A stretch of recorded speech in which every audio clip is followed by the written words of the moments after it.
everyone, and welcome back to Spinnin' Prog with me, Tara. And today is the start of a very fun series that I have decided to do. So it's going to be called In the Hot Seat. And I have asked some subscribers to actually participate in it with me. And first up, we have Mr. Philip Morrissey. How are we doing today, Philip? How's things, Tara? Hope everybody is doing well. Yeah, we are. So Philip pitched the idea to me to do a top 5 Van der Graaf Generator albums. And we all know how much I love Van der Graaf. So, yes, I already did a top 3 with Pat over on Close to the Edge Prog, but a top 5 is a different story. So I'm going through that top 3 I did and I'm saying, Jesus, should I change anything out? What do I need to include? And I was tearing my hair out, and Philip, you definitely gave me a right challenge. Yeah, it's a tough one. I would say that the band, they're probably not a starter band for anybody looking to get into prog. No. If you want to scare them away, however, then by all means fire away. They are very intimidating. So Philip is going to go first. So we're going to start at number 5 and work our way up to number 1. So Philip, what have you got? Yeah, I'm going to pick, it's actually the 11th studio album that they had, and it's a grounding in numbers. Okay, It was the, interesting. it was the one that they released in 2011. Yeah. It was part of the 3 or 4 that they released after the reunion in, I think it was about 2007, after they Yeah. got back after Wow. being away for God knows how long. Years and And years. it's a really damn solid album. Okay. Do you know what? Um, I'm not actually that familiar with that one. But now that you've yeah, have to listen. they had done 1 or 2 albums together as a 4 piece. Yeah. Hugh Banton, Guy Evans, and Peter Hamill together. Yeah. But this one, David Jackson left the band, so they just did it as a 3 piece. Yeah. And essentially, what it is, there's a lot of short tracks in it, but it's thematically based around a lot of mathematics. Mhm. So it was released March 14th, so 314. Ah, okay. So that, and the second track that they had on the album refers to what is known as Euler's identity, and it's at another mathematical equation. So very kind of tricky and clever ideas going into the music, and the music itself very strong and very capable as well. Yeah. For a latter day album, it really holds up. Okay. Awesome. Nice one. Philip, tell me, what do Van der Graaf generator mean to you? Like, when would you have come across them, and how did it all happen? I suppose, like for anybody that gets into this kind of music, you start at a certain kind of base level. You you go into the likes of Yes and Genesis and Yeah. kind of Emerson, Lake and Palmer and bands like that. But it's always like, what else is out there? How much further does this music go? Yeah. How how strange does it get? How weird does it get? Yeah. And Van der Graaf Generator certainly scratches that kind of itch. Yeah, they just ticked all the boxes for you. Yeah. And And whereabouts for in Ireland are you coming from right now? hmm, Whereabouts in Ireland are you talking from right Cork, now? Cork, County yeah, Cork. County Fabulous. Cork, Jeez, it's late the over there capital, right now. Yeah, the real capital of the Ireland. real capital. Um, but like it's one of those kind of bands that a lot of people say, okay, once you start at a certain point, there's a learner.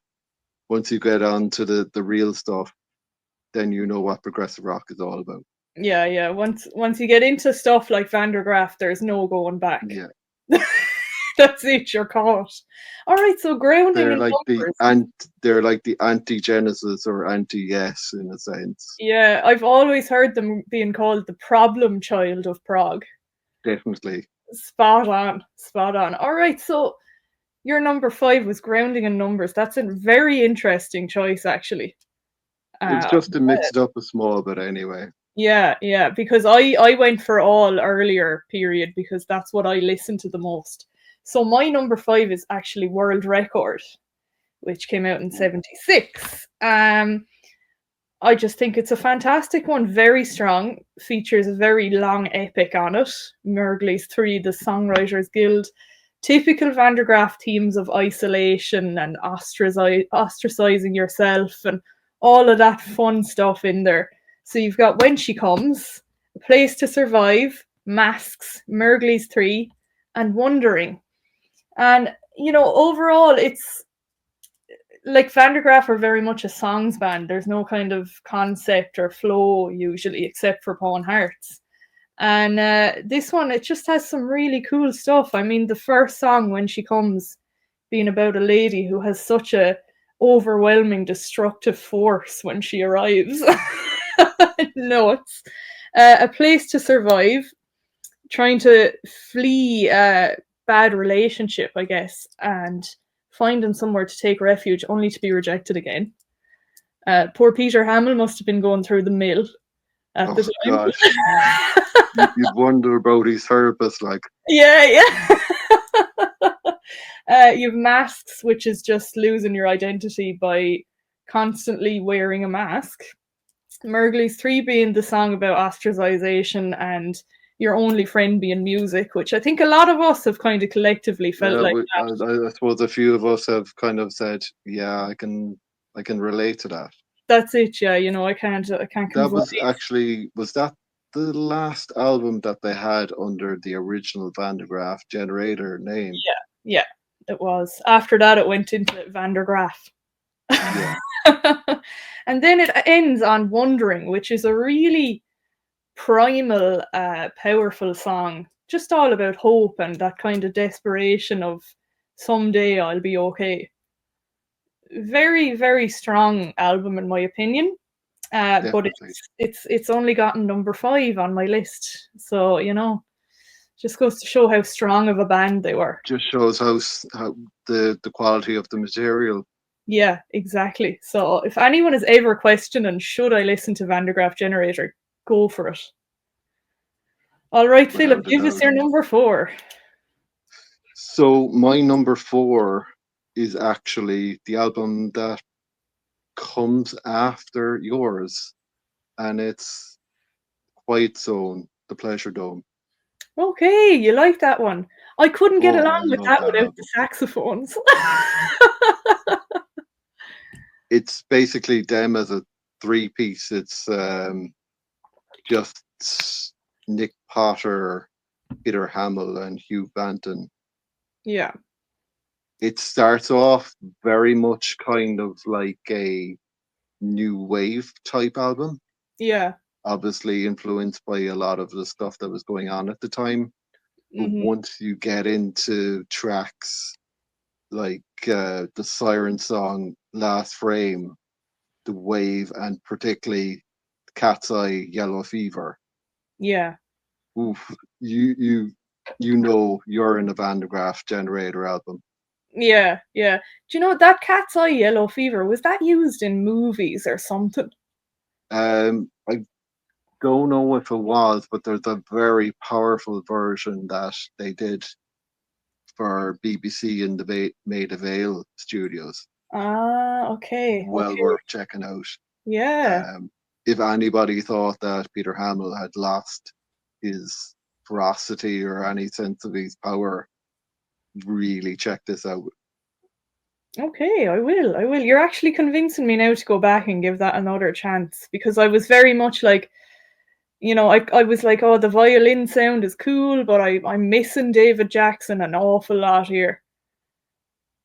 Yeah, Yeah, so I'm gonna there's give kind it of a go. you get a lot of those kind of albums in that kind of period that people tend to overlook Yeah. for the more perhaps earlier stuff, but they're well worth checking out.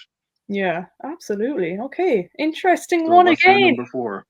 My number 4 is the absolute classic H to He, Who I'm the Only One.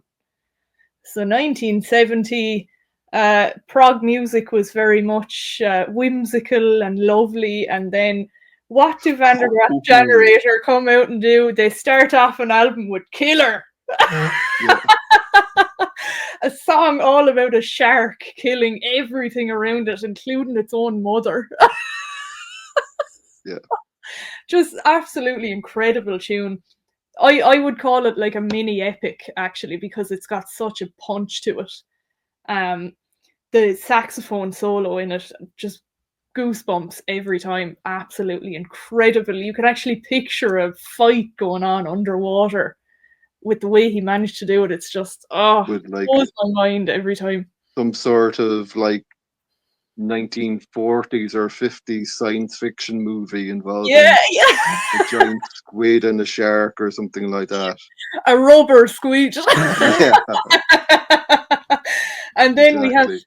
it's gas the way it goes from Killer into House with No Door, this really lovely somber song about someone that just struggles so much to form meaningful connections.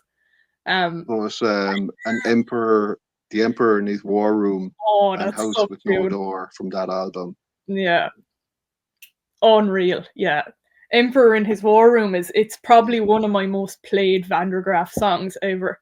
It's really graphic lyrics in it. Oh, it's so intense. Yeah, it slips through tearing tendons as it goes, like just nuts I stuff. It's suppose, really, given the political situation that was going on at the time in the late 60s and early 70s, you can really get a yeah, sense of where he was coming exactly. from as well. Like, That abuse of power, like, and yeah, then kind of exactly. being haunted by your And victims. something that is happening to this very day, unfortunately. I know, for God's sake, sure. I'm over in Canada now in the middle of all Yeah, the Trump threats here, like, Jesus yeah. Christ.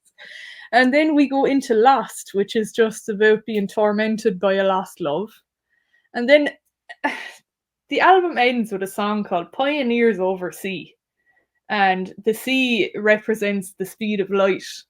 So it's just about astronauts trying to push the boundaries and move faster than the speed of light, which is physically impossible, and how isolated they become while trying to do that. That It's theme of isolation, like it just comes up so just often in the music, doesn't it? every time, nearly. Yeah, But it's so good. I mean, you'd hear someone say something like that to you about a song, and you're like, why would I go and listen to something like that? But the way they do it is just so fantastic. yeah. There's nobody like them out there, is there? The one of a kind. Literally, like, yeah. Right, Philip, number 3, let's go. Right. My number 3 is God Bluff. Brilliant. It was the album that they released in 1975 after they got back together after, was it the second split, third split, fourth split that they had? God knows. Yeah, it was kind of the album they said they didn't want to just replicate what they did on Pawn Hearts. Yeah. So they but it's no less intense for what they're doing here in terms of the music. Mm-hmm. Yeah. Scorched Earth in particular, Yeah. the wow, some of the lyrics, some of the playing on that are Yeah. just intense. Mm-hmm. They I have it here behind me. like there's only four tracks on the album, but they're all powerful. They're absolutely incredible.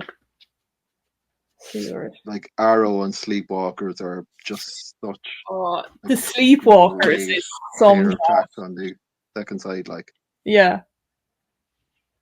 I love it. And you know what? My number 3 is also God Bluff. Yeah, great minds. Yeah, like you said, it was another one after a big split that they had.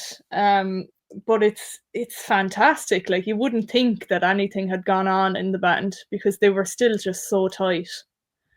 Fantastic album, great tunes, starting off with The Undercover Man, real creepy song about madness kind of taking over, into Scorched Earth. The Sleepwalkers though, like that's probably my favorite track off that Yeah, album. definitely. I adore it. It's just mental. Literally about like shadows in the nighttime coming after you. Kind of like sleep paralysis or something. Take that, Dream Theater. Yeah, exactly. Yeah. They did Carlos it first. They did Vandergraaf it did it first. first, lads. Yeah. All right, well, seeing as we had the same number 3, you can go on to your number 2 now. My number 2 was very tough. It was between two albums in particular, both Ooh. of which came out in 1970. Oh, Yeah, and I've gone for The Least We Can Do Is Wave to One Another. yes, brilliant. It's uh like I think it was probably the first album that I bought by them. Yeah, Just like the cover art alone just symbolizes the the power and kind of isolation and darkness in the album. yeah, darkness, pun intended. Yeah, but there was one occasion my former flatmate came into the house. I was playing this, and it was like I turned to him and said, like, this is not friendly music at all. What happened to you, Philip? No. Brilliant. Yeah, that's such a great album. Um, and it didn't make my top 5. And that's like I said, I was tearing my hair out trying to come up with a top 5. Yeah, They just have so much great stuff. So I'm glad you picked it and gave it its moment. yeah. It's like some of the tracks that they have in here, like White Hammer, Yeah, The Flood, Refugees, like yeah, the vocals that Peter Hamill invokes on White Hammer and The Flood are yeah. just Christ. Who else is doing vocals like that at the time? No one. Like, you could kind of put him and Fish together because that articulate way of poetry that they'd put in the lyrics and everything. But Peter Hamill was so dark, and you can tell he read a lot of like Edgar Allan Poe and stuff like that. And Definitely, he yeah, was the only one doing it. like they were at the time in 1970. They were touring with the likes of Genesis and Lindisfarne Yeah, because they were on the same record label. yeah. Do you think that Genesis might have, or do you think Peter Gabriel might have said, might take on some of this darkness when it comes to tracks that we'll do in the future, the likes of I suppose The Knife would have been out at the time, but some others that they might have done, like Apocalypse in 9/8 or something like that. Yeah, yeah. They wouldn't have gone full Van der Graaf generator, but Mm. But Peter's solo career, I reckon he took a lot of inspiration from Van der Graaf when he went into his solo career.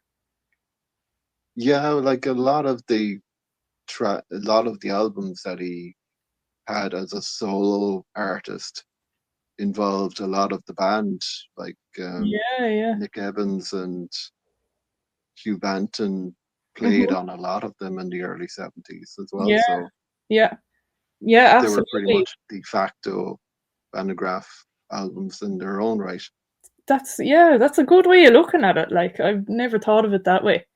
But yeah, I always wondered like how much inspiration did Peter take when it came to his writing? Because songs like on the first album, that Moribund, the Burgermeister, real odd dark one, or like Intruder on Melt, very, very reminiscent of Van der Graaf. So I'd say they did have a bit of an impact on him for sure.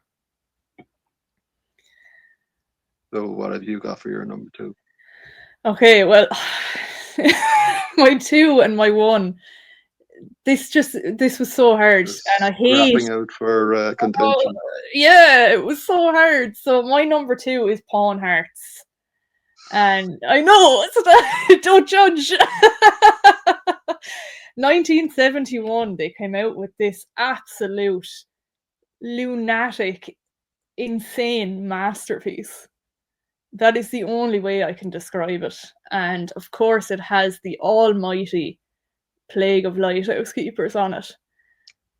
How do you think it was when Peter Hamill came to the band and said, right, I've got a 24-minute long track here.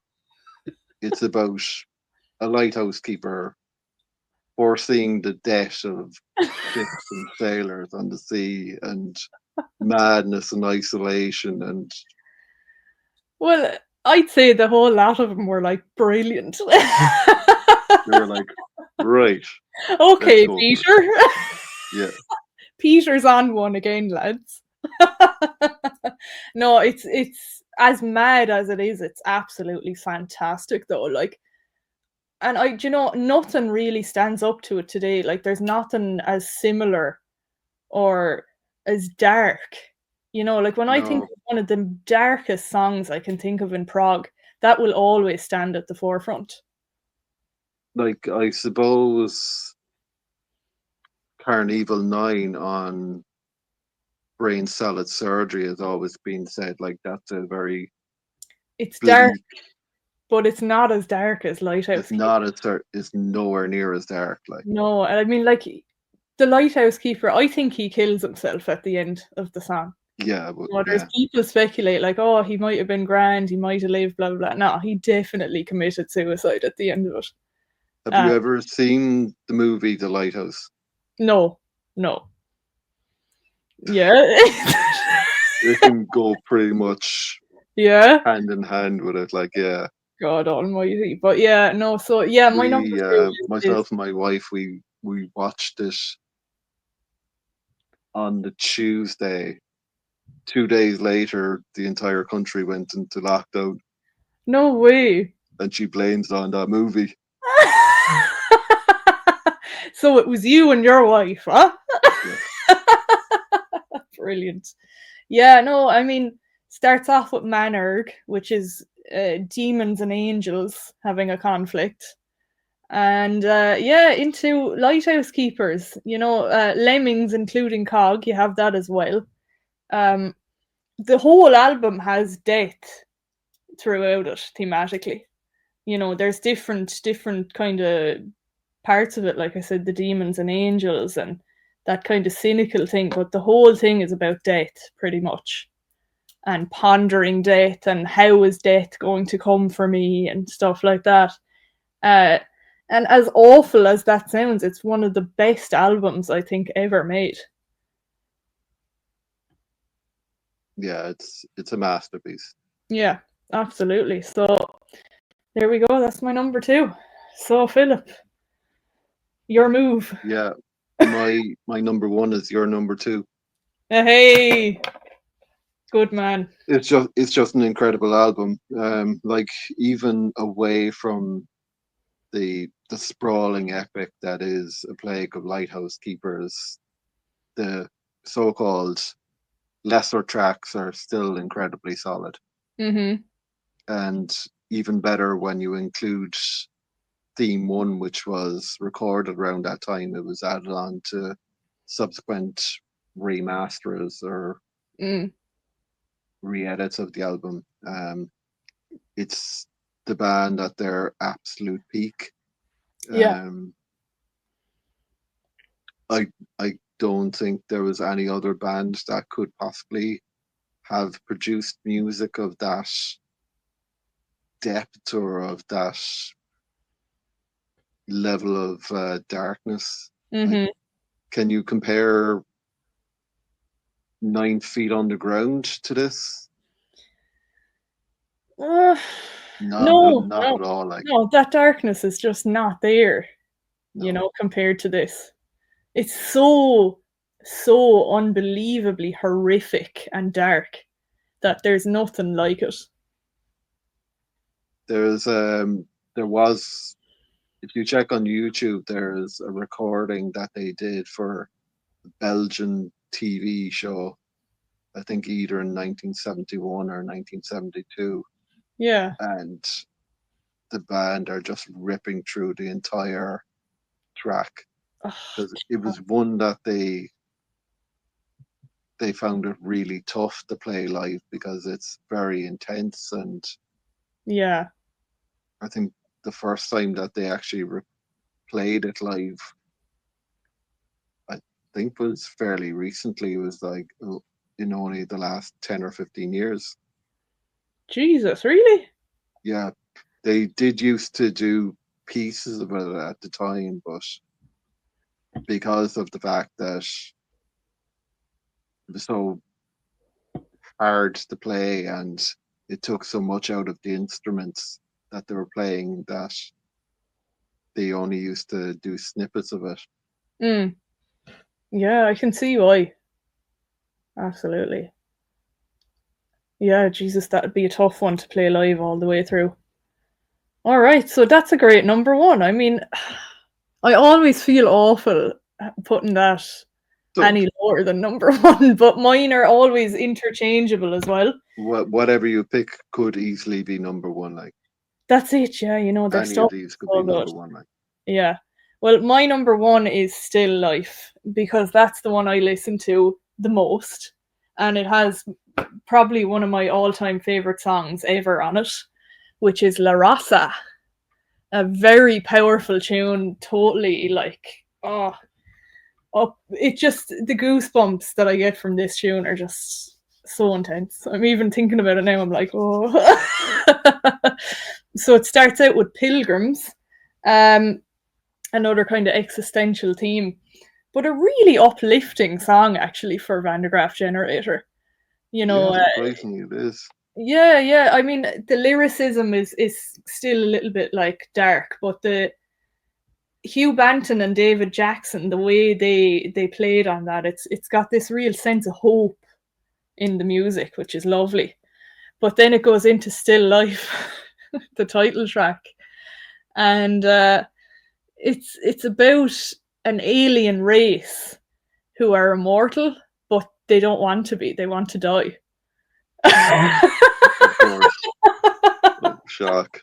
Yeah, um, yeah. It's a pretty sad song. And then into the almighty powerful La Raza, which is about a friendship, but Peter, being the man, wants to take it further and wants to sleep with the woman, and it's just him letting out all these primal feelings of the fact that he doesn't want to ruin that friendship, but just desires her so badly. That kind of lust Do is you taken think over. it was kind of, I suppose at the time, he was very open with a lot of the feelings that he had in terms of, it was very positive in terms of his mental health. Like, he kind of, Yeah, for all these kind of, he used music as his outlet, yeah, and he poured everything into it. There was no secrecy with Peter Hamill. Like, you knew what was going on in his life because of what he wrote.